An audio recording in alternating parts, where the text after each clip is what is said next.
Hello everyone. ඔන්න අදත් මම ඔයාලට මේ වීඩියෝ එකෙන් useful patterns තුනක් කියලා දෙනවා කොහොමද ඉංග්‍රීසියෙන් යෝජනාවක් කරන්නේ කියලා. ඊට කලින් හැමදාම කියනවා වගේ මගේ YouTube channel එක subscribe කරලා නැති අය පහලින් තියෙන subscribe button එක press කරන්න. හරි. එහෙනම් අපි patterns වලට යමු. කොහොමද ඉංග්‍රීසියෙන් යෝජනාවක් කරන්නේ? එහෙම නැත්නම් suggestion එකක් කරන්නේ? පළවෙනි pattern එක තමයි why don't you අපි example එකක් බලමු. ඔයා අපේ ගෙදර එන්නකෝ. Why don't you come to our home? ඔයා වෛද්‍යවරයෙක් මුණ ගැහෙන්නකෝ. Why don't you meet a doctor? ඔයා ඉංග්‍රීසි ඉගෙන ගන්නකෝ. Why don't you learn English? ඔයා එහෙ යන්නකෝ.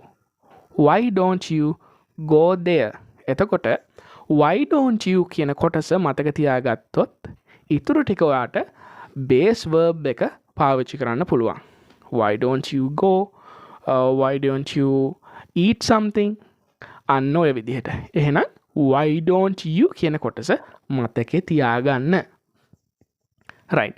ඊළඟට මම ඔයාලට කියලා දෙනවා තවත් pattern එකක්. You had better. You had better. බලන්න මේක. ඔයා මේ පාඩම් කළොත් හොඳයි. You had better study. ඔයා ඉංග්‍රීසි ඉගෙන ගත්තොත් හොඳයි. You had better learn English. ඔයා වෛද්‍යවරයෙක් මුණ ගැහුණොත් හොඳයි. You had better meet a doctor. එතකොට ඒකෙත් එහෙමයි. You had better කියන කොටස මතක තියාගන්න පුළුවන්. verb එක ක්‍රියාපදය බිහි වුණු අවස්ථාවෙන් දානවා.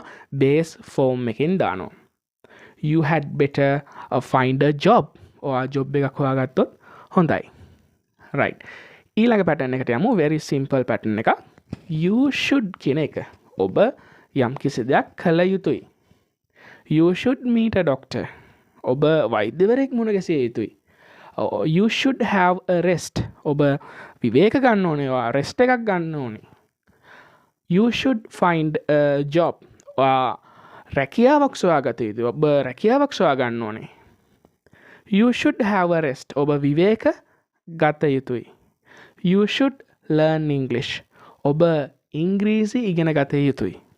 එහෙනම් අද ඉඳලා මේ patterns ඔයාගේ කරගන්න පාවිච්චි කරන්න suggestion එකක් කරද්දී පාවිච්චි කරන්න පුළුවන් patterns තුනක් මම කියලා දුන්නා.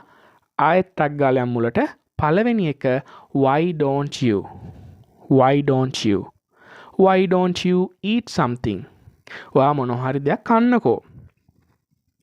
Why don't you meet them? ඔයා ඔවුන්ව මුණ ගැහෙන්නකෝ.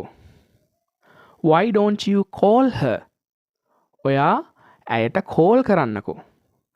හරි. දෙවෙනියට අපි ඉගෙන ගත්තා you had better කියන pattern එක. ඔයා යම් කිසි දෙයක් කරොත් හොඳයි. You had better find a job.